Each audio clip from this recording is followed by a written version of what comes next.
So let us discuss about clinical data management, or how we are going to manage the clinical data and what is the significance of clinical data management.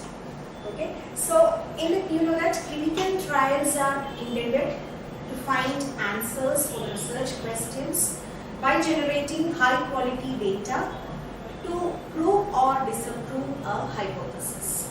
Okay, so managing this clinical data, it plays a very important role in clinical research. Okay, so we are going to see about what is clinical data management.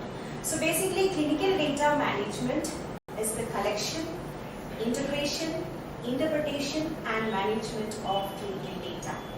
Okay, so this clinical data should be accurate, stringent and should be in compliance with the regulatory requirements.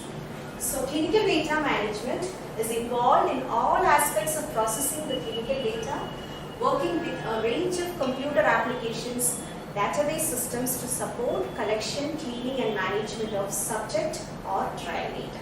So how we can manage this clinical data? It is with the help of CDMS, that is Clinical Data Management System.